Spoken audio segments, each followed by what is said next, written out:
Сонсогчдоо энэ сайхан өдрийн мэндийг хүргэе. Idea Plus подкастын шинэ дугаар эхэлж байна. За манай энэ удаагийн дугаарт маркетингийн зөвлөх үйлчилгээний концепт агентлагийн гүйцэтгэх захирал, за мөн Их Британий нэр хүндтэй тэтгэлэг болох Chevening-ийн тэтгэлгийн эзэн St Andrews-ийн сургуулийг доктортой хөгжлийн чиглэлээр мастрын зэрэг хамгаалсан Сэлэнгэ маань оролцож байна. За юун дөрвөн зочиндоо энэ өдрийн мэндийг хүргэе.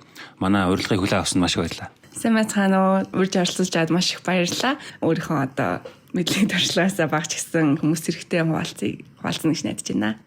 За баярлалаа. Тэгэхээр өнөөдөр манай дугаар бол ялангуяа одоо гадаадад мэргэжил дэвшлүүлэхийг хүсдэг, карьераа ахиулахыг хүсдэг залуучууд илүү сонирхох болов уу гэж бодож байна. Учир нь за бид бол Chevening-ийн тэтгэлгийн талаар сонирхолтой ярьцлага өрнүүлнэ.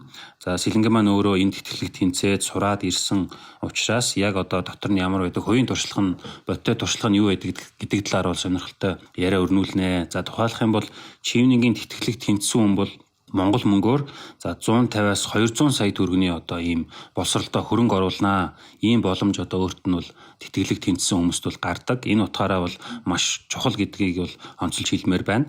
За Chevening-ийн тэтгэлэгт бол хүсэлтээ явуулах одоо apply хийхэд бол за 4 эсэ шаарддаг те. Манлайллын, networking-ийн гिचлэн. За энэ 4 эсэн дээр бас Сэлэнгэгийн бичижсэн жишээнээс ярилцсан гэдэг утгаараа та бүхэнд бас сонирхолтой байх болов уу гэж бодож байна. За үүнээс гадна бид Сэлэнгэгийн төгссөн за доктортой хөгжлийн чиглэлээр хүндэн. За Сэлэнгэ маань өөрөө маркетингийн хүн байж байгаад одоо доктортой хөгжлийн чиглэлээр сураад энэ чиглэлээрээ илүү түлхүү ажиллах сонирхолтой байгаа. За Сэлэнгээс өөрөөс нь бас карьерийн түүхийг маш товчхон байдлаар манай сонсогчдод танилцуулаач. Ямар сургууль төгсөөд одоо ямар ажил хийж ийн вэ? Энэ талаараа товчхон хуваалцахгүй юу? За тэгэлгүй би болохоор анх санхүү эдийн засгийн сургуулийг төгссөн. Бакалавра маркетингийн менежментийн чиглэлээр төгсөөд за тэгээд төгсөнгүүтээ Голланд банкнд ажиллаж байсан байгаа. За тэгээд ихтэй илүү нөгөө судалгаа чиглэлтэй аягүй сонирхолтой байсан. Маркетингийн судалгаа гэдгийг нөгөө хүмүүс ойлгохдоо зүгээр нэг үнийн судалгаа ч юм уу, өрсөлдөгчийн судалгаа ч юм уу гэж ойлгохдоо. Гэхдээ энэ нь цаанаа одоо ингээ шинэ бүтээгдэхүүн гаргаж ирэх тэр бүтээгдэхүүний судалгаа, брендингийн судалгаанаас эхсүүлээд маш олон тийм одоо харилцагчийн замнал те customer journey гэж одоо сүүлийн үед нэлээх монголчууд яриад байгаа. Тэр бүх юмнуудыг ингээ хийдэг хамруулдаг аягүй өргөн цар хүрээтэй. За тэгээд би судалгааны маркетингийн газрынхаа судалгааны хэлцтэй болохоор яг судалгааны мэргэжилтэн гэдгээр анх ажилд ороод за тэгээд 1 жилийн дараа Иргэдийн банк хариуцсан маркетингийн менежер гэдэг албан тушаалд очсон. Тэгээд тэр нь болохоор илүү одоо та бүхний мэдж байгаа бүх карт, хадгаламж те зээл бүх юмны нөгөө нэг маркетингийг хийдэг л гэсэн үг л дээ. Идэвхжүүлэлтийн маркетингийг хийдэг. За тэгээд тэндээ 1 жил ажиллаж байгаад яг маркетингийнхаа хэлцээхаа ахлах менежер болоод дэвшсэн. За тэгээд тэр үед бас их судалгаанаас эхэлснээр үзэг болсон гэж би боддог. Яагаад тэгэхээр бүх шийдвэр гаргалтуудаа судалгаа суурьтайгаар яг бүтээгдэхүүний чанар ямар байна, харилцагч юу гэж бодож байна те. Тэгээд тэр дундаас бид нэрээ юу хийх ёстой, юу харилцагч мэдэхгүй байгаа, юуг одоо хүрэх ёстой ингээл айгүй олон тийм уялдаа холбоог нь харж сурсан. За тэгингээ хажуугаар нь би өөрөө нөгөө нэг багасаа байгуулагчны чиглэлд одоо тий аюу их докюментари дээр үздэг байсан л да. Тэгээд Дэвид Атенборо гэдэг яг миний одоо баг хувийн баатар гэж хэлж байгаа нэг тийм Английн судлаач байдаг. Одоо баг 92 настай тэр хүн болохоор аюу мунд яг тэр хүний ингээд бүх үлдсэн одоо BBC-ийн тэр баримтат байран кинонууд дээр ерөөсө бидний дэлхий яаж ингээд өөрчлөгдсөн хэдхэн жилийн дотор яаж ингээд устж өгөө олж ин тэр бүр ингээд нүдэн дээр ингээд харагдаж байгаа тэр гоё баримтуудыг ингээд тэр хүн цуглуулж чадсан. Тэгээ тэрийг хараад би ингээд ямар нэгэн байдлаар юм хийх ёстой байна те.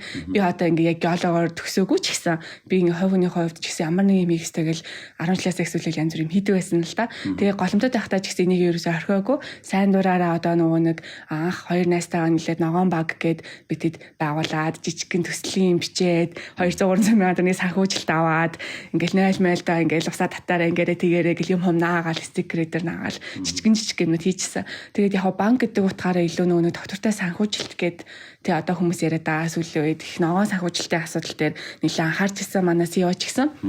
Тэгээд тэр тал дээр яг нөгөө public мэдээллийн яаж хүргэх үү те PR дээр нь яах уу тэгээд дээрэс нь sustainability report гэж анхны репортыг гаргая гэж санаачлыг гаргаад тэрнийхэн доторх мэдээлэл тэргээл тиймэрхүү юмнууд дээр ер нь бол ажиллаад тэгээд бараг 5 жил ажилласан.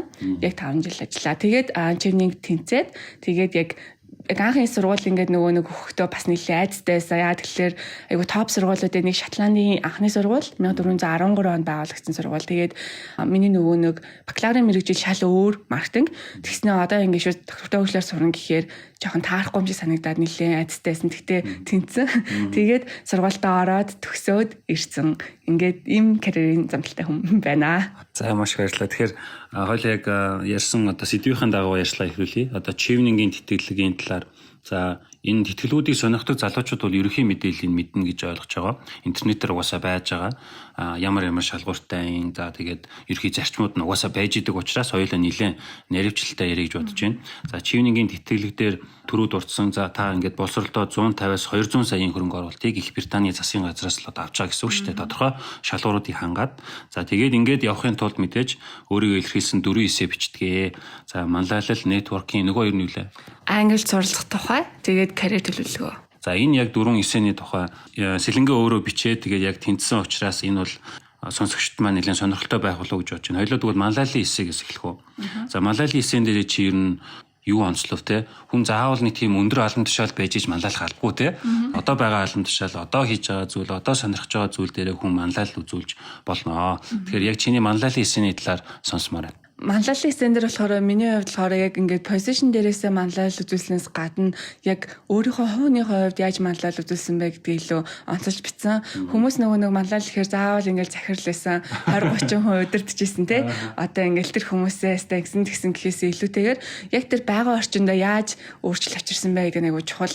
Тэгэхээр би болохоор нөгөө нэг их сургуулаа төгсчөөд яг их сургууль тахтаас нөгөө нэг Солонгосын засгийн газраар нэг семестрийн солилцоогоор явж исэн итгэлээр. Тэгээд тэр надад бас айгу өөрчлөлт авчирж исэн. Яг шинэ юмнуудыг яг ингээд 3 дахь курс тахтаа яваа сураад ирж исэн. Тэгээ тэрнээс хойшоо би юу гэж ойлгосон бэ гэхээр ер нь мэдээллийг хүүхдүүдэд аюулсаа хуваалцах хэрэгтэй байна. Би ч гэсэн өөрөө ингээд сайн мэдгүй байжсэн аа. Яг өөрөө ч гэсэн тэнцэн гэж итгэлгүй байсан мөрчлөө Солонгосын сангаалт ингээд тэнцэн явчих байгаа байхгүй.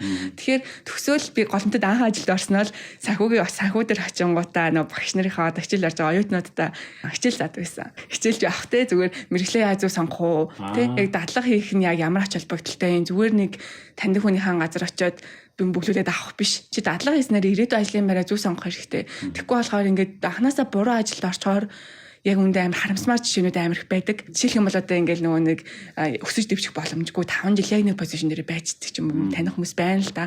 Тэгэхээр яг нөгөө яаж анханаас ажил зүг сонгох уу? Маркетингийн мэргэжил яа дээ энэ төргээл амар инээдтэй ингээд юмнууд амар ярьдаг байсан л да. Тэгэхээр ингээд бодоод үзгээд би бараг 50-60 ихтгэл ингээд тавьсан. Яг ингээд төгсөх хугацаанд. Тэгэхээр би тэрийг өөрийнхөө хувьд бол манлайлал гэж бодож байгаа байхгүй юу? Тэр хүмүүст чадах чинээрээ ингээд мэдлэгээ туршлага ингээд шеэрлж хуваалцаж байгаа. За тэр бол миний бичсэн нэгдүгээр жишээ байсан.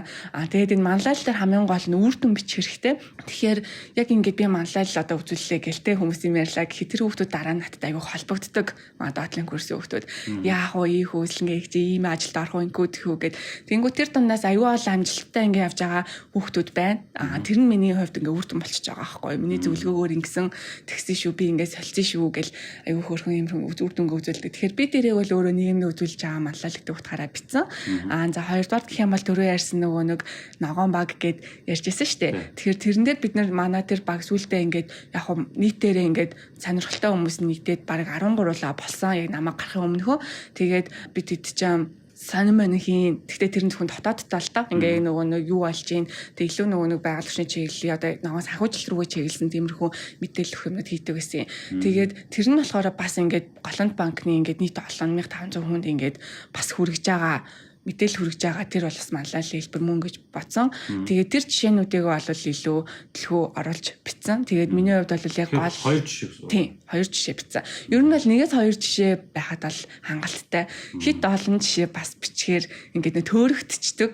Тийм яг яах гэдэг нь мэддэхгүй нэг баахан юм хийсэн л хүн байдаг те. Ямар тэгэхээр хамгийн гол нь нөгөө хийсэн юм тэг дээрсэн тэрнийхээ үр дүнгийн л бичих нь аягүй чухал юм болов уу гэж би хувьдаа бодсон. Тэрнээс ч миний юмнуудад нэг амар тийм лаг том те биста ийм бодлого батлаад ийм хууль хэрэгжүүлсэн гэсэн юм бол байхгүй. Зүгээр яг нөгөө өөрийнхөө хэмжээндээ манлайлал гэдэг юу гэж ойлгож байна. Би тэрийг яаж ингэ хэрэгжүүлж чадсан бэ гэдгээ ер нь бичсэн гэсэн үг.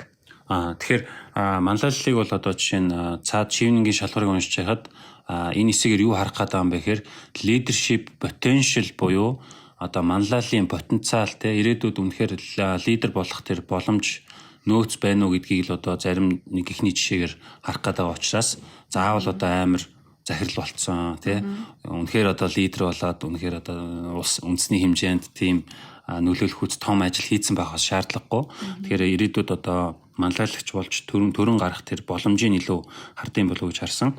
За дараагийн эсэний сэдв бол networking буюу одоо танилын сүлжээ гэд хэлэх одоо ажил хэргийн хүрээндтэй. За энийг бол манайхан бас зарим networking гэхээр за нэг нэрийн хуудас солилцох төдий зүйл биш. Энэ зөв утгаар нь бас ойлгоосоо гэж хүсдэг. Тэгэхээр энэ чиглэлээр ч гэсэн манай подкаст за миний орчуулсан ном дээр ч гэсэн нэлээд ярьдаг л да. За тэгэхээр яг Сэлэнгийн жишээг харъя. За нэг талаас одоо өнөөдөр Сэлэнгээ надад цагаа гаргаад подкастад ороод сууж байгаа маань бас л networking-ийн хэлбэр шүү дээ. Тэгээ өөрөө бас мэдсэн сурснаа хуваалцж जैन. Энэ өөрөө бас л малайлаа зөвхөн итгэлэг тэнцхийн тулд биш. Одоо зүгээр л амьдрал дээр хэрэгжүүлээд явж байгаа гоо жишээ болов уу гэж харж байна. Тэгэхээр чиний networking-ийн эсэний талаар жоохон деталь нь ярьцгаая. Networking дээр бол яхаа нөгөө миний хувьд бол маркетингийн хүн болохоор заавал байх хэрэгтэй скиллүүд энийг байхгүй. Өөрөө яг тэр нөгөө хүмүүстэй байнга харцдаг ажилладаг болохоор тэгээд миний нөгөө онцлон жишээ нь юу байсан бэ гэхээр би нөгөө голомтод байхдаа ч гэсэн нөгөө бизнес эрхлэгч эмэгтэйчүүдийг дэмжих төвгээ жижигхэн тийм төв байдаг. Тэгээ тэр болохоор аюу хөөрхөн өөрөө бизнес хийж байгаа ээжүүд ч юм уу яг ингээ эмэгтэй хүмүүсүүдэд зориулсан юм янз бүрийн сургалтын хуваард тэр гаргадаг. Тэгээ тэрэн дээр би нөгөө нэг маркетингийн чиглэлээр сургалт ордог байсан. Тэгээд яг тэрэн дээр ингээ харахаар ингээд хүмүүстэй тэр чиглэлийн мэдээллүүд аюу хомс. Тэгээ тэр чинь бас миний networking байгаа байхгүй юу. Тэгэхээр networking гэдгийг эсэнийхэн гол юм нь юу вэ гэхээр чи олон хүн таньдаг гэж болно. Чи олон хүн мэддэг гэж болно. Гэхдээ тэр дундаас ямар нэгэн тийм үнцэнтэй харилцаа холбоог бий болгох хэрэгтэй гэдэг л үндсэн зарчим байгаа даа. Тэгэхээр бид тэр нөгөө нэг хүмүүст ингээ зөвлөгөө өгөөд маркетинг дээр ингүүл зүгээр тэгвэл зүгээр гэл ингээл айгу яг чатгаараа л ингээл тасалдаг байсан. Тэгэнгүүт тэр хүмүүс болохоор ингээд нэг талаараа постэр мастер хийх гэхээр чадахгүй. Өөрөөсөө нөгөө програм ажиллаж чадахгүй шүү дээ. Тэгээ би бас өөрөө яг дизайнер хүн биш. Би хийж чадахгүй. Тэгэнгүүт надад яасан бэ гэхээр таныг дизайнерууд байна. Тэ гэхдээ үн багтай одоо тэр нөгөө оюутан ч юм уу далгаж зүгтүүд ч юм уу таньдаг дүүнер тэ. Тэгэнгүүт яг тэр хүмүүс ч гэсэн нэг 20 мянган төгрөг ч юм уу ингээд туслаад өгнө. Нөгөө талдаа тэр хүн ч гэсэн дизайн хийгээд ингээд сайжраад өгнө тэ. Энэ хоёрын хүмүүс ингээ хооронд нь юм хэрэгтэй хүмүүсүүдийн хооронд нь холбож өгсөн өгье гэж би бодоод алилтал тустай. Тэрнээс ч надад одоо ямар нэгэн тийм ашиг сонирхол юм уусаа байхгүй. Тийм болохоор яг энэ нөгөө network-ийн үнц юм байна гэж би яг тэр үед угаасаа ойлгочихсон өөрөө.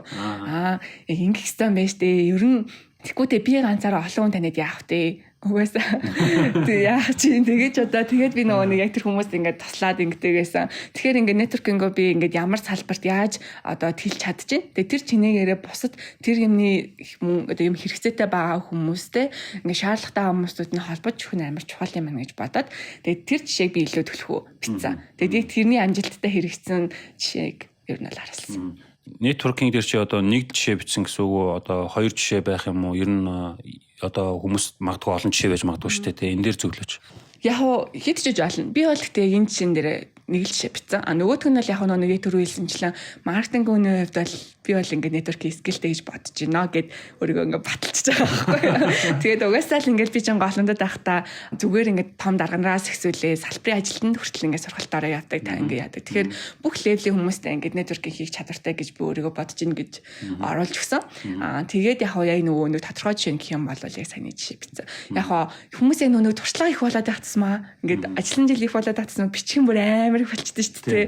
Тэгэхээр яг тэрийгээ нөгөө дараалалд оруулаад ингээд зөв хуваарлах нь амар чухал юм санагдаад байгаа. Гэхдээ яг хоёр жишээ байвал аюу зүгээр юм болов гэж миний хувьд бол харсан. Яг ингээд тайлбарлаад бичгээд гол нь win total лимиттэй 500 л байгаа. Тэгэхээр тэрнээс илүү ч гэсэн угаасаа багтахгүй байх гэж бодож байна. Тэгэхээр ерөн зүгээр чанартай гол юм аа л одоо ойлгуулахын тулд less is more гэдэг шиг л энэ дээр арай задлаад асууя. Чи networking-ийн эсэнээс нэг параграфыг ч юм уу англиар юм уу уншаад өгөх боломжтой юу? За би ихний ойр нөгөөний хараагүй. Эхний хэсгийн л окей. Уншия. Building and maintaining relationship is the integral part of the marketing profession. As the senior manager of the marketing department, I communicate and collaborate with 1,800 Golomot Bank's employees and thousands of domestic and foreign organizations on a daily basis. Hence, networking skill is not a choice for me. It's a must-have skill. За энэ дундуур бас манай подкастыг дэмжин ажиллаж байгаа Booklog компани мэдээллийг маш товчхон хүргэе гэж бодож байна. За хэрвээ та хэн нэгэн рүү илгээмж илгээх гэж байгаа бол орон нутг руу байсан ч болно. Booklog-ийн хүргэлтийн үйлчлэгэнд хандах боломжтой. За их амар юм байна. Танаас илгээмжийг очиж аваад нөгөө хүнд нь хүргэж өгнө. За утас нь 80 20 66 67. За дараагийн эссений сэдэв маань их Британд суралцах төлөвлөгөөтэй. Study in the UK. За энэ дээр ер нь нэг талаас ингээд чивнингийн тэтгэлгийг сонирхогчд маань ингээд жоохон амархан юм шиг надад бол чинь санагдаж байгаа хгүй. За одоо ингээд инглишээр сурнаа гэд. Гэтэл яг үндэ ингээд төгсөөд ирсэн мундаг залуучуудыг сонсохоор тухайн сургуулаа бүр амар судалсан, тухайн тэр департамент, тухайн тэр тэнхимийн тэр тухайлсан багшийн номыг уншицсан ч байд юм уу те. Бүр яг л энэ багшийн доор ингээд сурмаар байна. Яг л ингэмээр байна гэдэг ингээд амар тодорхой болгоцсон байдаг. Тэгээ тэр нь илүү одоо амжилтаа сурах нэг үндэс юм болов уу гэж би өвдө анзаарсан л та. Энэ талаар чиний жишээ сонсмоор байна. Яг зөв. Би бол нэг яг үндэ нэг сурахад сургуулаа сонгоход нэлээд хугацаа зарцуулсан. Англи улс өөрөө сургуулийн сонголт амар ихтэй. Тэгээд нэг улс биш нэлээд олон хугацаа гэдэг нь хэдэн сар жишээ нарийн хэлбэр. Тийм олон сар бол биш араадаг. Яг би нөгөө өмнө нь яг ингээд нэг Австрали их сургуультай бол би нөгөө Австралийн сургуулиудыг бас сонирхож байсан аахгүй. Тэр үед болохоор Австралийн сонголт айгу цөөхөнтэй. Тэгээд би ингээд ингээд 50 дотор баг ингээд багтчих яах сургуулийнхаа таа. Тэгэл би окей энэ бол энэ одоо хототныхаа мал энэ сургуулийнхаа маань энэ хототныхаа мал энэ сургуулийн амар тийм detail яг мэдчихэж байгаа. Тэнгүүд ингээд UK-д яасан чинь бүр амар олон сургуультай. Тэгэл Scotland, Norwich ингээд яг England гэл яг аль нь юу ялгаатай гэж мэдгүй амар олон хоттой. Тэгэл би бол яг нэг яг сургуулийнхаа чиглэл хийж хайсан. Яг ингээд доктортой хөгжлийн чиглэлээр яг ямар сургуулиуд байд юм байна гэд хайнгууд угаасаа цөөхөн. Амар цөөхөн. За тэр дондаа яг нөгөө environment тал руугаа програмууд амар их одоо Cambridge дээр их бол хитрхи environment тал руугаа байсан байхгүй яг ингээд илүү ингээд хөрсгийн илүү ингээд байгаль орчин яг нөгөө environment тал руугаа аюу чиглэлсэн. Тэгээ би миний хүсчихсэн юм болохоор яг энэ доктортой хөгжил гэдэг юм яг юу яа. Тэгээ энийг ингээд яг улс орны хүрээнд, бизнесийн байгууллагуудын хүрээнд, ард түмний хүрээнд ингээд левел болгон яаж хэрэгжүүлэх юм гэдэг юмыг би аюу сонирхчихсан. Тэгэхээр яг тэр чиглэлээр ганцхан л програмсан. Тэр нь угаасаа манай сургуулийн програм хамгийн анх үсгэн байгуулагдчихсэн яг энэ MS Master of Science Sustainable Development гэдэг програм байсан аахгүй. Тэгэл амар тодорхой болсон. Ер нь бол тэгээ манай хот болохоор аюу жижиг. Тэгээд би яг ингээд тэр бүх юмудаа хайгаад өгөөд одоо 3 сургууль сонгох хэвээр. Ер нь бол экстен дээр яг тэр 3 сургуулаа яагаад сонгосон шалтгаанаа бичих хэвээр. Тэгээ дээрэс нь яагаад яг UK гэж тэ өөр зөндөө олон орны засгийн зөвлөлтүүд байна. Яагаад UK гэдгээ их сайн бичих хэвээр.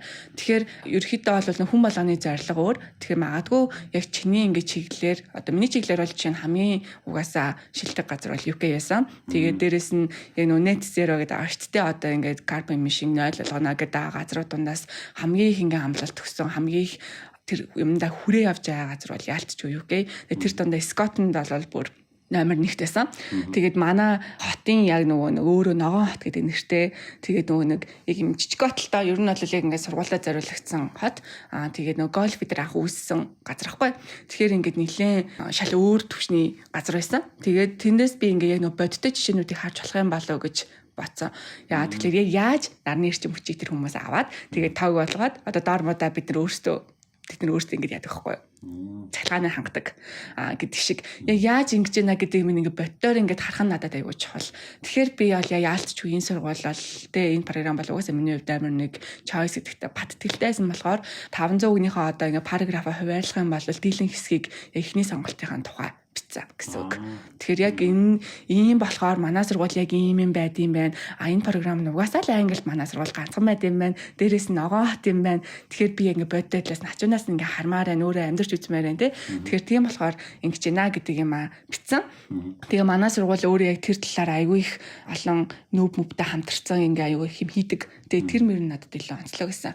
Тэгээ яг тэрийг бичээ. Тэгээ нөгөө хоёр сургуулийн сонголтыг бол зүгээр товчхон л дурсан. Яг энэ сургууль бол яг энэ програм нь энэ юм даваа талтай байна. Стажийнхээ яг энэгээр ийм туршлагатай байна гэдэг нөгөө нэг судалсан юм бичих хэвээр. Тэгэхгүй тэрнээс хамгийн гол нь хүмүүс болохоор нэт дээр байгаа нөгөө сургуулийнхын вебсайтын танилцуулгыг авч тавьчихдаг байхгүй юу. Тэгэхээр тэр бол болохгүй. Яагаад тэгэхээр чи өөрөө тэр нь сурах гэж байгаа шүү дээ. Ер нь бол тийм тэрнээс тэр хүмүүс тэр мэдээллийг авах ямар ч хэрэггүй байхгүй юу. Зүгээр ер нь чи яг яаж сурах гэдэг яг юм чам таалагдсан гэдэг юмар бичихэд ер нь бол болно. Тэгээд UK гэдэг нь ерөөхдөө яг нөгөө түрүүн би хэлсэнчлэн яг энэ миний одоо хийх байгаа юмд айгүй ингээд уялдуулсан дэлхийд бол угаасаа тэргүүлэгч явж байгаа юм байна. Тэгээд манай сургууль бол ийм байна гэдэг аргуулгаар бичсэн. Тэгэхээр маш сонирхолтой санагдаж байна. Тэгэхээр тухайн сургуулаа л өөрөө маш сайн судаа. Ер нь юу юм бэ штэ? Суралцж байгаа чиглэлээ хүн өөрөнөхөр одоо сонгоцсон, ойлгоцсон, тэрэндээ хүсэл тэмүүлэлтэй байх юм бол тэр хайлт хийхд бол яг л оновчтой юм олоход бол үнэхээр төхөмтэй санагдаж байна. За дөрөв дэх бол өөрөө карьерийн төлөвлөгөө гэдэг те. За карьер гэхээр мэдээж одоо олон жилийн хамралгүй яах вэ? Тэгэхээр өөрөө одоо төгсч ирээд ах маш залуухан CEO-гоор ажиллаж байгаа үнээрд карьерийнхаа эсийн дээр ер нь юу онцлов те. Би ингээд бас эсэнүүд бичиж үзсэн л дээ өмнө. Тэгэхээр ингээд нэг тийм эсэ бичээд өөрийгөө нэг хүн чинь нэг тийм амар нарийн дүгнээгүй юм байл шүү дээ. Тэгэхээр эсэ бичгээр нэг өөртөө нэлээд сайн ажилласан болдог санагдсан. Энэ талаараа болцооч. Харин тий ингээд нөх хүн заавал тэнц гүнж хамаагүй ер нь л үнэхээр л ингээд шийдсэн байвал анханасаа юмаа ингээд тодорхойлоод ингээд нэг юм зураглал mind map гэдэг байгаа. Тэгээ нэг тийм гоё mind map гаргачвал надад аюу зүгээр санагдаад байгаа байхгүй юу? Санагдаад байгаа байхгүй жоох. Санагддаг байсан. Тийм одоо ингээд яг би одоо яг тэр надад ингээд тэр 3 дахь курстэй нөгөө нэг солонгосын сайн газарт юм ойлгож ихсэн аюу тусалж исэн. Яг 3 дахь курс хүртлээр би юу хийжсэн бэ гэдгийг ингээд харчиж байгаа байхгүй юу? Би чи ийм юм хийжсэн ийм хүн юм байна штэ. Тэгэнгүүтээ төгсөнгүүтээ за би чи одоо ингэх гэж байгаа юм байна. Ажилд ороод яг тэтгэлэгт материал явуулж эхлэхдээ би чи ийм юм хийцэн юм биш үү? За тэгвэл энийг тэтгэлэгт одоо стенд оруулах уу эсвэл энийг стенд оруулах уу гэдэг ч юм уу те. Ингээд хуваагаад ингээд ангилахад аюу хэрэгтэй. Тэгэхээр хүн ер нь өөрөө ингээд би тэрнээс хойш дандаа унжиж олгоо ингээд өөрийгөө аюу дүгндэг болсон. Ингээд нэг сүртэй юм бичгүй л те. Зүгээр ер нь яг энэ жил ингээд би яг юу хийсэн бэ? Зарим жил юу ч хийгээгүй ч гэж болно шүү дээ. Ер нь бол яг хувийнхээ хувьд яг юу хийсэн, яг юу сурсан байна те. Ингээд яг яаж өөрчлөгдсөн байна гэдгээ ингээд бичээ явсан айгу зүгээр санагцсан. Тэгээд карьер план дээр ч гэсэн би одоо айгу сүүлд өөрийнхөө бичсэн мөг харахаар амар инээдтэй. Одоо зарим хүүхдүүд ингээд сонсгоор ингээд би ерөнхийлөгч олно гэдэг ч юм уу. Ингээд их хурлын гишүүн болно ингээд амар тийм амбицтай карьер төлөвлөгөө тавьсан байгаа байхгүй. Тэгсэн чинь би болохоор ингээд нөөний карьер төлөвлөгөө 3 басаа яг short term дээр нэг иймэрхүү те дунд хугацаанд нэг иймэрхүү урт хугацаанд нэг иймэрхүү гэдэг ингээд ерөнхийдөө тэгээ бичсэн. Тэгээд тэр нь яг гэхэлэр ихнийх дээр болохоор би ингээд яг өөрийнхөө хувьд одоо ингээд ажлынхаа хажуугаар яг ингээд юм доктортой хөгжлийн мэдлэг мэдээллийг ингээд хүмүүст хүргэх нь л миний хувьд амар чухал. Тэр нь одоо юу вэ хамаагүй би ингээд чаддгаараа контент эсвэл хий. Тэ одоо ингээд янз бүрийн одоо ингээд подкастт орж ийн ч гэсэн бас тэр зорилгын төлөө л явж ийн гэсэн үг шүү дээ. Тийм тэгээд одоо санхүүгийн одоо хүүхдүүдтэй ингээд ярьдаг ч юм уу те ингээд сургуулиудаа ингээд линкдинээс яриа өгөөч гэдэг хүмүүст ингээд би бол ерөөсөө ингээд цааргалгүй хүмүүст ингээд айлуулах юм шеэрлэх туртай. Тэгэхээр яг тэрийг л бичсэн. Ер нь бол юм ашигланэ. Хоёрдугаар болохоор миний яг нөгөө хүсэл бол нэг NGO байгуулах хүсэлтэй. Яг нөгөө энэ чиглэлээр үйл ажиллагаа явуулдаг. Тэгээд илүү бас нөгөө public awareness-ийг нэмэгдүүлэх зорилготой. Бас яг энэ мэдлэг гэдэг юм юусоо байхгүй байгаанд амар асуудал байгаа байхгүй юу? Би яг тэрийг яг л ойлгож харсан юм болохоор ингээл хүмүүсээс сухаар одоо дэлхийн дулаар л гэж ярингуут те одоо уур амьсгалын өөрчлөлтгийгүүд монголчууд бол биднэрт ерөөсөө хамаагүй юм шиг боддог яг үүндээ өөд Антарктидын дэлмөс нь хайлаа те ингэж аал юм байлгүй те ингээл үер те далайтай орнууд нь цунами болж байгаа юм байлгүй те гэж тэгээд тэгэнгүүт яг үнэндээ Монгол улс өөрөө 76% цөлчихсэн тэгээд утгагүй бараг 50 жил болчиход байгаа байхгүй усны хамсдал усгүй болно гэд бодгоор тэрийг ерөөсөө ингэ нөгөө ойлгож хүлээж авч чадахгүй байгаа байхгүй ерөөсөө мэдээлэл байхгүй. Тэгэхээр яг энэ л би өөрөө хувь нэмрээ оруулах хэрэгтэй байна гэдэг утгаараа яг тийм бичээд хамгийн сүүлд нь болохоор яг би ингээд яг энэ чиглэлээр илүү ингээ хүмүүст мэдээлэл өгдөг ингэж яриа гэдэг юм инфлюенс хийдэг чадах чинь нэрээ тийм хүн болно гэж бичсэн.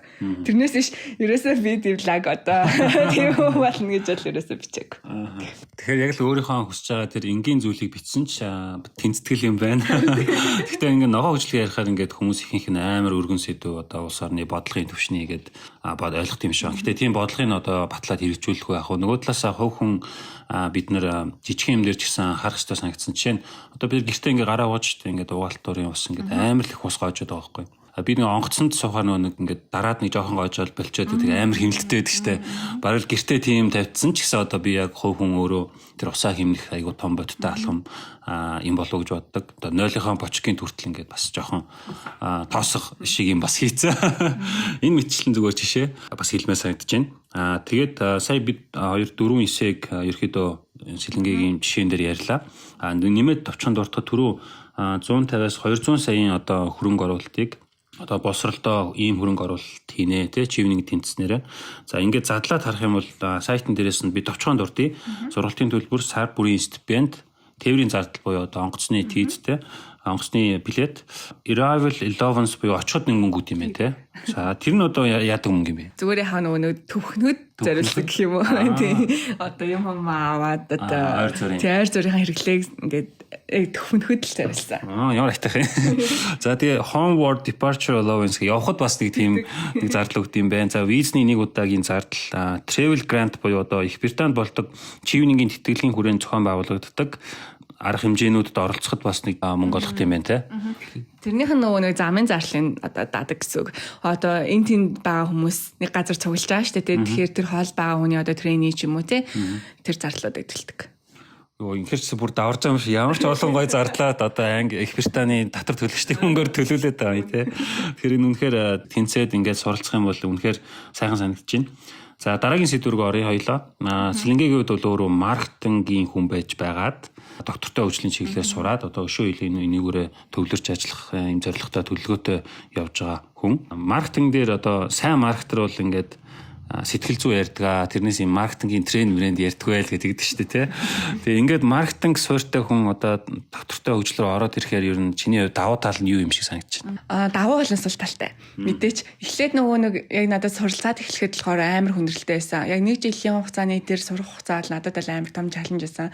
Манай ангид жишээ нь би ганцаараа англиар одоо унган бишгэлтэй хүн байсан. Тийм бүх хүүхдүүд ингээд олон улсын оюутнууд гэсэн чинь Америк, Канадаас ирсэн хүүхдүүд байгаа байхгүй. Тэгэл би бүр ингээл бүр за гэж ганцаараа Аз. За тэгээд сургуультай бол ганцаараа Монгол. Тэгэл янгот ингээд анхаа мэдээч амар дарамт ирсэн. Яг ингээд тодорхой хэмжээнд өөрөө ингээд бэлтгэлтэй байсан ч гэсэн мэдээч ингээд шууд манай програм бол амар шахуу. Амар их ном уншдаг. Шууд ингээд одоо хөрсний тэ нарийн бүтэц мүтэц ингээд яриад ангууд би тэр нөө нэршлүүдийн анх ингээд монгол хэлдэж мэдэхгүй. Яг үүндээ ямар хөрс гинүү гэл. Тэгээд тэнгүү тэрийг ингээд өөрөө ингээд бүгдийг анханаас нь эхлээд ингээд суураас нь эхлээд өөрөө судлах хэрэгтэй болж байгаа байхгүй. Тэгэхэд манай ангийн хүүхдүүд болохоор одоо Кембрижийг яг географи чиглэлээр бакалавра хийсэн мэтсэн хүүхдүүд байгаа байхгүй. Тэгэл би за яана би ч баг тэнцэх юм болоо да гэл бүр анхаал нилээн ингээ сэтгэл санааны аюу шокнд орж исэн.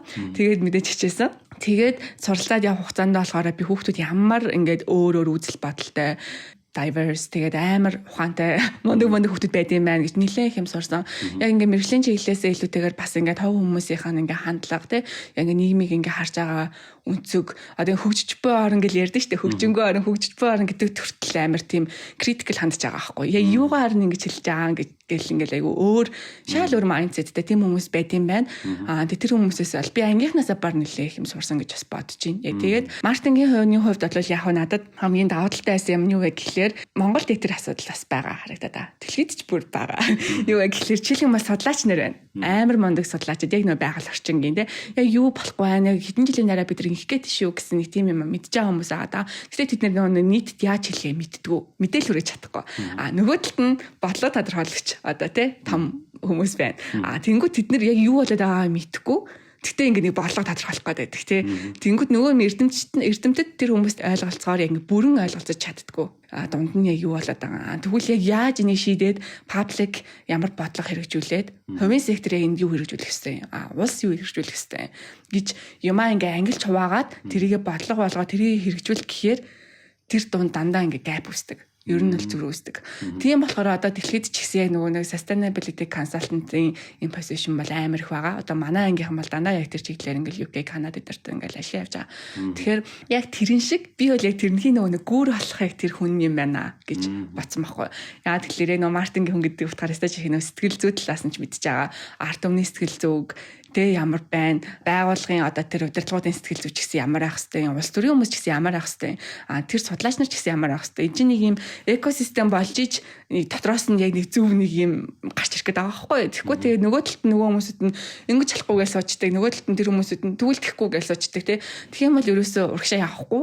Улсын одоо энэ доктортой хөгжлийн асуудлууд бол зүгээр л цаас болол үлдэнэ. Тэгэхээр яг тэр дунд нь би өөрөө айгу тохирох юм болов гэж бодсон. Тэгээд яг энэ мэдээлэл хүрэхтэр ч гэсэн ер нь ингээд яг Монголд амар олон төслүүд ингээ хэрэгжиж байгаа.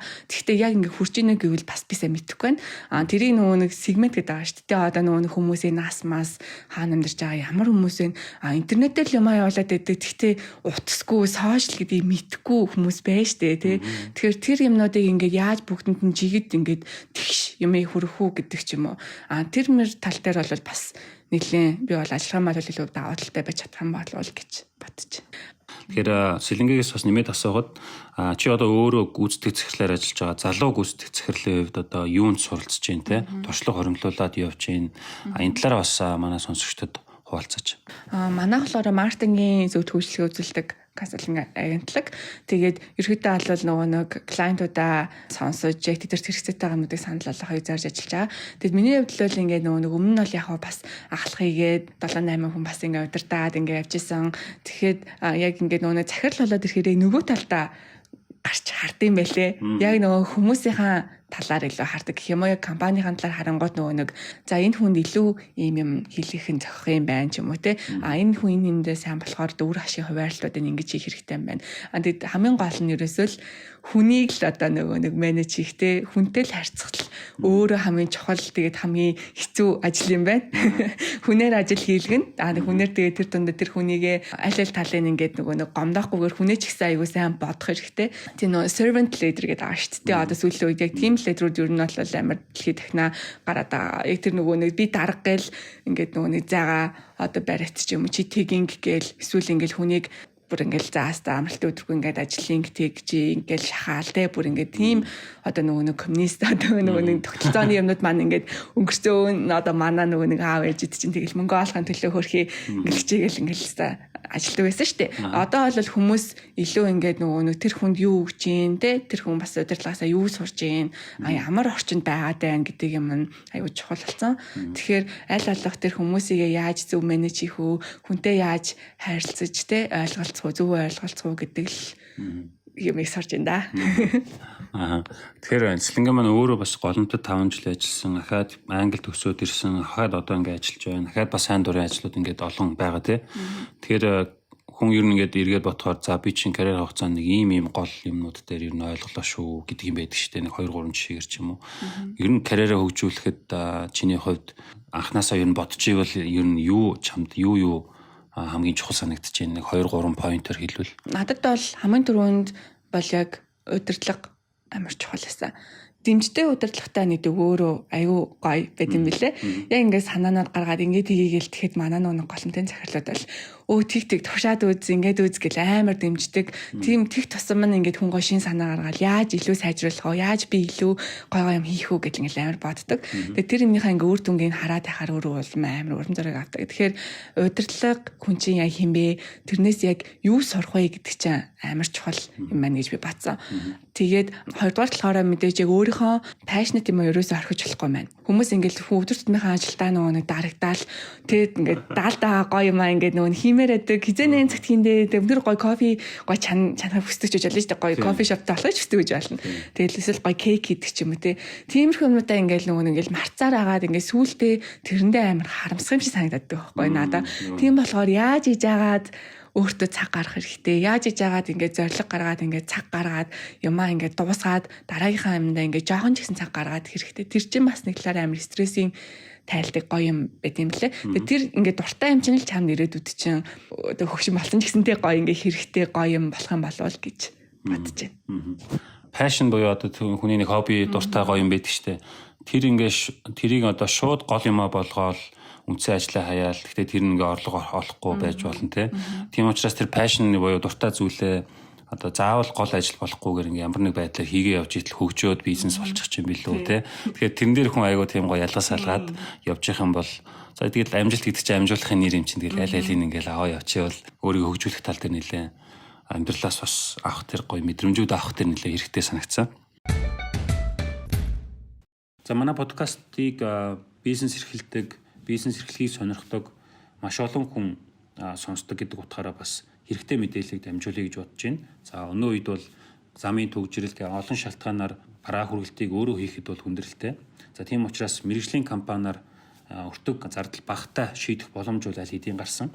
Хэрвээ та онлайн дэлгүүр ажилуулдаг бол Booklog компани хүргэлтийн үйлчилгээнд хандах боломжтой. За таны барааг захиалагч руу найдвартай хүргэж өгөх юм байна. За утас нь 8020 66 67. Утсыг давтан хэлье. 8020 66 67.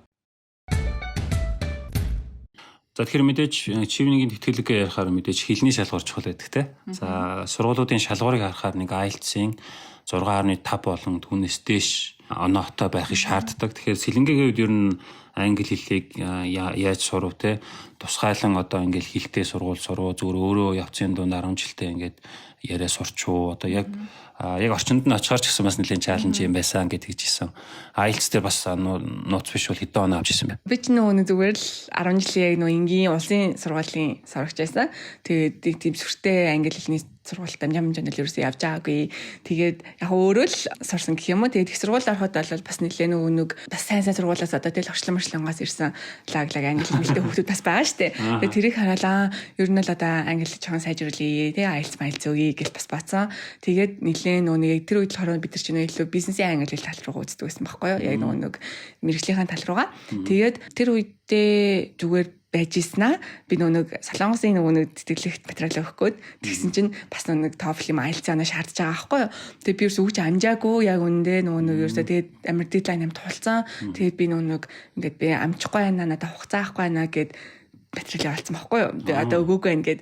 Тэгээд ер нь л оноогүй материал явуулсан заяа. Тэгээд би угаасаа оноогүй явуулсан чи тэнцэхгүй гэж батсан байхгүй юу. Тэгсэн чинь нөгөө өөрсдийнхөө тийм нөгөө англи хэлний TOEFL шиг мөртлөө ингээ мини болгоцсон ч юм уу те нэг тийм одоо тест байдаг. Манай нөгөө сургууль. Нэг тэрийг явуулаад за чи тэгвэл манай англи хэл шалгалтыг өгчхөө гэдгсэн байхгүй юу. Тэгээ би тэрийг өгөөд тэгээд тэнцээд тэгээ авсан. Тэгэхээр бас нөгөө нэг оноо байхгүй гэл бас тэгээд суугаагүй бас тэр үед ингээд амир зөрөгтэй өгсөн байхгүй. Одоо тэгээ ботхоор би бол тэг яач гисэн тэгээ үе гэл одоо төгсөн юм шиг байна.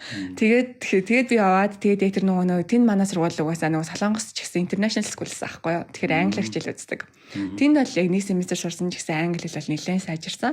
Тэгээд угаасаа дандаа англиар ярьж байгаа хүүхдүүдтэй хичээл яадаг. Тэгэл нөгөө багш нар нь гол нь бас ингээд зарим хичээлийн одоо Солонгос багш магш ордог. Тэгтээ англиар ярьдаг. Тэгэхээр нөгөө нэг түүний ингээд ярьж байгаа англи хэл бол амар ойлгоход аюу амархан. Ингээд буучж байгаа байхгүй. Тэгэл ингээд номоо яасан үзэлжлээ тэр үед аюусаа хийгээд тэгэхэд тэр жил бол нэлээд англи хэлээ сайжирсан. Тэгээд ирснийхаа дараа IELTS төгсөн баха. Тэгээ би ч анх ерөөсө бас нэг бэлтгүү гэж байгаад тэгээд эхлээд нэг 6.5 өгөөд тэгээд 7 олоод сүүлд болохоор нөгөө нэг IELTS өгөөд манай нөгөө сургуулийн шаардлага чи байсан байхгүй юу 7.5 байсан байхгүй юу тэгээд бүх нөгөө нэг section болгоно 7-оос дэш авах хэрэгтэй гэсэн шаардлагатай байсан. Тэгээд би тэр үед чи нөгөө нэг бас амар яагаал яана гэл тэгжсэн. Тэгээд IELTS-аач өгөө тэгээд нөгөө яг карантин бас болох гээд тэгээд IELTS авахгүй болоод тэгээд нөгөө нэг Duolingo гэдэг нэг англи тест бас өгсөн. Тэгээд би нөгөө эрслээ одоод хоёулын ингэ өгсөн. Тэгээд Duolingo ч бас амар шал өөр схемээр явдаг ингээд өөр ингээд бас юм бүтэц ингээд судлах хэрэгтэй болчихж байгаа байхгүй. Тэгээ би чинь нэг сар бэлтлүү 7 тийм тэгээд нэг зайтай нэг 2 удаа Duolingo өгөөд тэгээд 7.5 тагаа аваад нөгөөх дээрээ ч гэсэн 7.5 аваад тэгээд хоёулын нөгөө тэгээ явчихсан. Тийм тэгээд Duolingo болоод IELTS-ийн нөгөө нэг тухай би бас нөгөө медиум дээр нийтлэл бичсэн. Яг тэр үедээ хүмүүс хэрэгтэй ч магадгүй гэж бодоод би чинь тийм Duolingo дээр мэдэхгүй шүү дээ. Тэгсэн чинь нөгөө манай сургуулаас миний нөгөө хуучин IELTS онооны нөгөө нэг expire хийсэн байхгүй. Тэгээд сургуулиас ийм боломж байгаа шүү гэд бичсэн. Тэгээд би тэрнээс нь хараад ингээ нэлээд олон онлайн тестүүд байт юм лээ. Тэгээд би чинь анханасаа IELTS өгөөс явцсан байсан болохоор ерөөсөө TOEFL дахиад бэлдээ шиг арай өөр бүтцтэй байна гэд арай жоохон төвхүү байсан Duolingo. Тэгээд тэрийн нэлээд дотор хамын бэлдээ 14 хоног бэлдээ техникаагаа өгөөд дахиад 7 хоногийн дараа нэг өгөөд ингээ би эрслээ одоод 2 өгөө тэгээд нөгөө computer based IELTS тэр үе авч исэн. Тэгээд би computer based IELTS-ийг бас анх удаага өгсөн. Тэг чи бас цаасаас шал өөр юм бэ лээ.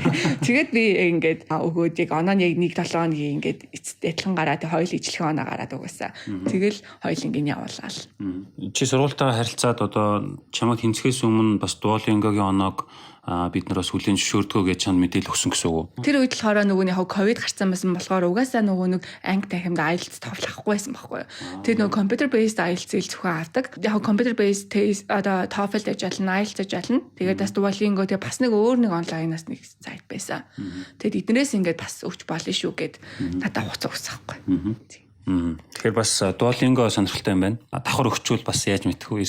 Эрсдлээ багасгахад бол хэрэгтэй юм байна. За тэгээд төлбөр мөлбөргээ ерөнхий мэдээллүүдийг бол манайхан интернетээс хараад үзчихнээс дээ. За тэгэхээр чинийгээр одоо Их Британь төгсөөд ирэхээр зөндөө олон залуучууд байгаа. Тэгээд чиний бодлоор бас Их Британь төгсөөд ирсэн бус залуучуудыг харж байхад өөрийнхөө жишээг харж байхад ер нь карьерийн тийм боломж ер нь хэр нэмэгддэм байна. Хэр одоо мэдээж танилын өрөө бол маш өргөсөж байгаа тийм. Энэ талаараа хаалцаач. Одоо баг энэ чинь 1983 оноос хойш чимнэг өгж эхэлсэн. Тэгээд ер нь бол ингээд 50,000 бол гарцсан. Лам 80 байдна. Тэгэхээр нэг амар чимнэгийн давуу тал нь болохоор нөгөө networking гэдэг байгаа шүү дээ. Дэлхийн баг ингээд амар олон газар ингээд өөдөл би чимнэрч гэдэг ингээд өө тийм үү гэл ингээд хүмүүс нь хүлээн зөвшөөрөх хандлага нь бол мэдээж шал өөр. Монголд ч гэсэн бас мэдээж өөр. Тэгээд чиглэлээсээ хэр өөрөө нөгөө бас чадвартай сайн маа гэдгээс хамаарат бол одоо манай миний мэдх ингээд хүмүүс бол бүгд л амар карьерийн төвшөнд ахицсан ингээд өөрсдийнхөө яг сурсан чиглэлээрээ ингээд сайжраад явж байгаа. Тэгээд бас бид ч одоо ингээд нэг гэрээтэй 2 жил ер нь нэг Монголдо ажиллах хэрэгтэй гэж заавал тэгэхээр нэг манайхан бүгд л ерөөхдөө бол ирсэн байгаа гэсэн үг. Тийм. Тэгээд тэрний дараа ч гэсэн мэдээж нэг сургууль мэдээж топ сургуулиуд төгссөн болол тий галаадад одоо ажиллах боломж бол нээлттэй байгаа. Тэгээд ер нь бол Монголд ч гэсэн нэг хүмүүсийн мэдээж хүлээж авч байгаа хандлага тэгээд дээрэс нь нэг сургуулийнхаа надаа нэг байдал сурсан чиглэл мэглээс нь хамаарат бас мэдээж таатай байгаа. Тэгээд тийм болохоор би сайхан хүмүүст хэлэхэд чиглэлээ бас нэгэн бодож сонгох хэрэгтэй. Бид нар нэг өөртөө нэг бакалаврт одоо орлоо гэхэд мэрэгжлийн айгүй нэг юм хязгаарлагдсан сонголттой байдаг шүү дээ тий.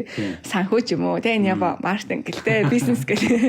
Тэгэнгүүт нэг англи бол ялангуяа мэрэгжлийн бүр амар гой ингээ бүр нарийнсан гой чиглэлүүд байдаг. Тэгэхээр нэг одоо чивний apply гэж бодож байгаа хүмүүс ч гэсэн хэлэхэд яг тэр чиглэлээ айгүй сайн судлах хэрэгтэй. Ер нь бол одоо ингээд за санхүү гэл байлаа шүү дээ. Ерхий санхүү гэл байлаа гэхэд яг ингээ хөрөнгө оруулалт гэж хөрөнгө оруулалтын чиглэлээр эсвэл ингээд одоо яг нэг крипто байдаг ч юм уу тийм мэдхгүй тиймэрхүү чиглэлээр эсвэл яг ингээд нэг хөрөнгийн менежментийн чиглэлээр эсвэл бүр ингээд уулуурхаа ямар юмны ингээд юм санхүүжлийн чиглэлээр ч юм уу бүр яг гоё ингээд нэг Монголд байхгүй тэгээд хэрэгтэй хамгийн гол нь хэрэгтэй тийм мэрэгчлээ бүр аюул сайн судалж сонгоорой. Тэнд бол бүр үнэхээр гоё мэрэгжлийн чиглэлүүд байдаг. Тэгэхээр яг тэр нэг зөвхөн бизнес ч юм уу маркетинг харж байгаа тэр юм амар сайн задлж хараасай гэж би бол хүсдэг.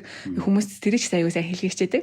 Нэг анх очсон чинь бид нэг танилцаа сургуулийнхаа хүмүүстэй танилцаа хийсэн чинь нэг охиноос ямар ч чиглэлээр бакалавр хийсэн гэсэн чинь би халим судлалаар хийсэн гэж байгаа байхгүй юу. Халим судлалаар сурсан.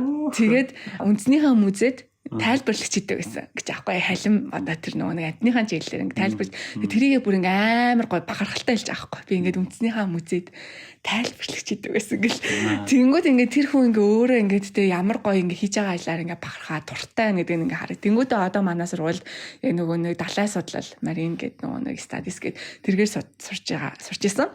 Тэгээ би тэрийг хараад бүр вау манад тэ яг ингэ музейгээ гой тэгж тайлбарлаа яг тэргээрийн гой сурсан тийм хүмүүс байгаа л хальта. Тэгээд бүр тийм гой мэрэгшиж ингээ юмаа судалж ингэж хийвэл ямар гой юм бэ гэж яг тэр үедээ бодож исэн. Тэгэхээр нөгөө хүмүүс ч гэсэн ингээ нөгөө одоо яг сургаар чиглэхтэй хэрэгтэй гэдэг зүйлээ бүр аюу сайн бодож сонгоосай л гэж хэлмээр. За Сэлэнгээдээ баярлалаа. Их Британий нэр хүндтэй тэтгэлэг болох чивнингийн тэтгэлэгт тэнцсэн. За Их Британий сургуульд суралцсан. За мөн тэгээ карьерийнхаа одоо ажиллаж байгаа карьерийнхаа туршлагаас бас сонирхолтой мэдээлэл хуваалцсан маш баярлалаа. Цаашдын ажил үсэд маш өндөр амжилт хүсье. За баярлалаа. Тэгээд сонссон бас бүх хүмүүстээ баярлалаа. Чивнингийн тэтгэлэг маань одоо яг нөгөө аппликейшн аваад эхэлсэн. Тэгээд 11 сар хүртэл авч байгаа. Тэгэхээр та бүхэн маань бүгдөө маш сайн судлаад тэгээд материалаа өгөөд өөрийнхөө хүссэн зарсан юмдаа сураад гой бол сайн боловсруулж балаасэ гэж хүсэж байна. Баярлалаа. За маш баярлалаа.